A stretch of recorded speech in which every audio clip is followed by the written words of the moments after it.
ప్రేక్షకులకు శుభాభివందనములు. దేవి భాగవతంకి స్వాగతం, సుస్వాగతం. ఎప్పుడైతే ఈ యొక్క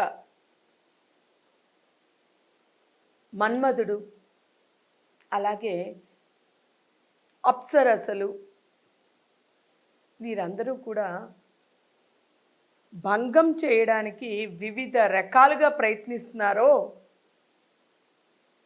ఎంతో గాఢంగా ధ్యాన నిమగ్నులై ఉండేటువంటి నరనారాయణులు ఈ యొక్క తపభంగం కలిగి తపస్సు నుంచి లేచి చూస్తూనే వారిలో వారు చెప్పుకున్నారు, సోదరా ఇది ఆ దేవేంద్రుడు ఆడిస్తున్న ఆట అయి ఉంటుంది. ఈ యొక్క కోకిల గానాలు భ్రమరం అంటే తేనెటీగా అనుకోవచ్చు. ఈ యొక్క భ్రమరాల యొక్క సీతాకోక చిలుకల యొక్క ఈ యొక్క ఆశ్చర్యకరమైనటువంటి ఈ యొక్క ఆహ్లాదకరమైనటువంటి ఈ వాతావరణం ఏదో ఒక మాయగా ఉంది, ఒకరు చేసేటువంటి ఒక ప్రయత్నంగా మన తపభంగం కోసమే చేసినట్టుగా ఉంది. ఈ శిశిరం అనేటువంటి భీతమాంగాన్ని అంటే భయపడిన ఏనుగుని ఈ యొక్క శిశిరం అంటే భయపడుతూ, శిశిరంలోని ఎలా ఉంటుంది వాతావరణం విపరీతమైనటువంటివి, దానిని ఆ సమయంలోని మోదుగు పువ్వులతోని చీల్చినటువంటి వసంతంలా ఉంది ఇది. అంటే భయముతోని కూడుకున్నటువంటి వాతావరణంలో ఆ భయంలోని ఎలాగైతే శిశిరంలోని మోదిక పువ్వు ద్వారా మోదిక పువ్వు యొక్క కొన ద్వారా పువ్వుల వాడి వల్ల వసంతం వస్తూ ఉందో అదే రీతిలో ఇక్కడ వీరి యొక్క శక్తి కూడా, వీరు కూడా ప్రయత్నం కూడా ఇది అలాగే కనిపిస్తోంది తప్ప మనము దీన్ని చెలించకూడదు అని అనుకుంటూ కూడా ఒక్క క్షణికమైనటువంటి ఆ సమయంలో చెలించబోయారు. మళ్ళీ వాళ్ళల్లో వాళ్ళు చెప్పుకుంటున్నారు, ఏమిటిది, ఎలాగైనా వీరికి ఈ యొక్క బాధ నుండి ఈ యొక్క దీని నుండి మనం తప్పించుకోవాలి అని చెప్పి జాగ్రత్త పడుతున్నారు. ఒకరినొకరు సోదరులు ఇరువురు కూడా ఒకరికొకరు చెప్పుకుంటూ ఏదో ఉంది ఈ కారణం, వీరికి బుద్ధి చెప్పాలి అని చెప్పి వాళ్ళ కన్నులు తెరిచి ఆశ్చర్యపోతూ చూశారు.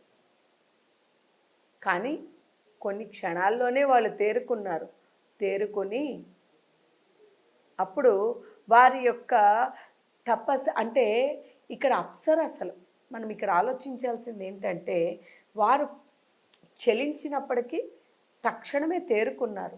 అయితే ఎటువంటి వారినైనప్పటికీ కూడా చెలింపజేయగలిగేటువంటి శక్తి, ఎటువంటి వారినైనప్పటికీ కూడా మోహానికి గురి చేయగలిగేటువంటి శక్తి, అంతటి శక్తి ఉండేటువంటి ఎలాంటి ఈ ముల్లోకాలలోని కూడా వారు చేసి ఎంతోమందిని తపస్సుని భంగం చేసినటువంటి వీరిని జయించడం, అసలు ఏమాత్రం చెలించకపోవడం చూసి అక్కడికి వచ్చినటువంటి ఈ 16,000 మంది అప్సరసలు కూడా ఆశ్చర్యానికి గురి అయ్యారు. ఎందుకంటే వారు ఎలాంటి వారినైనా కూడా మార్చగలము అనేటువంటి శక్తి ఉండేటువంటి వాళ్ళు. అందుకని వారి యొక్క తపశ్శక్తి అమోఘం, మీ యొక్క తపశ్శక్తి అమోఘం అని మెచ్చుకుంటూనే అలాగే మీ తపశ్శక్తి అమోఘంతో పాటు మీ ధైర్యం కూడా గొప్పది. ఎందుకంటే ఇంతమందిని ఇన్ని రకాలుగా ఎదుర్కోవాలి అంటే అది మామూలు విషయం కాదు. అందులో మన్మధుడిని ఎదుర్కోవడం, ఈ అప్సరసల్ని ఎదుర్కోవడం, అంటే ఇక్కడ ఎదుర్కోవడం అంటే వీరిని భౌతికంగా కనిపించే వీరిని కాదు, అంతర్లీనంగా ఉండేటువంటి ఆ ఇంద్రియాలని జయించడం ఎంత గొప్ప చూడండి. వారు తపభంగం కలిగించడం అంటే వారు వేరే ఏముండదు. ఏమిటి అంటే ఇంద్రియాలు చాలా బలవత్తరమైనదని మనం ప్రతిసారి చెప్పుకుంటూ ఉన్నాం.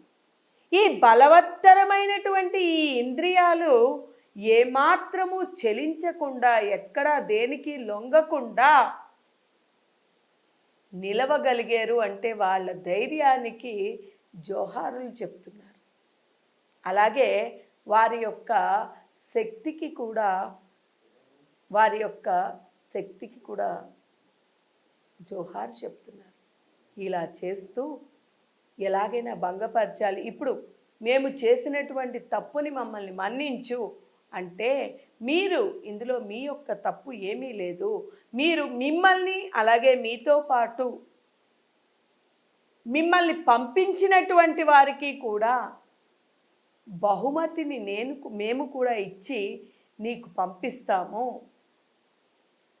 మీతో పాటు మిమ్మల్ని పంపించిన వారికి కూడా మేము బహుమతిని ఇచ్చి పంపించాలి. ఎందుకంటే ఈ యొక్క కామ క్రోధాలని జయించినటువంటి ధర్మాత్ములు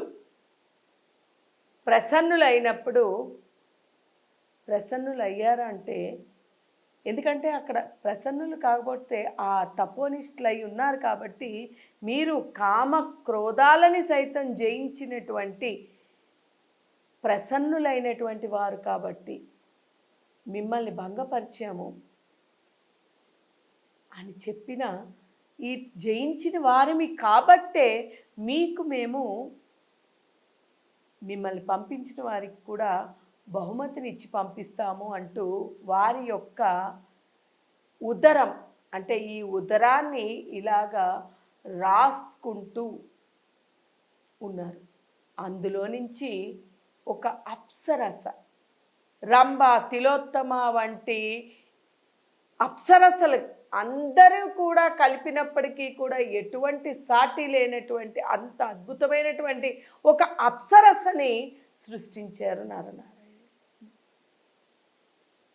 సృష్టించేసరికి ఆ అప్సరసని చూసి ఈ రంభ మేనకలు ఆశ్చర్యచకితులయ్యారు. ఆ తర్వాత ఏం జరిగింది అనేది రాబోయే ఎపిసోడ్లో తెలుసుకుందాం. హరి ఓం తత్సత్.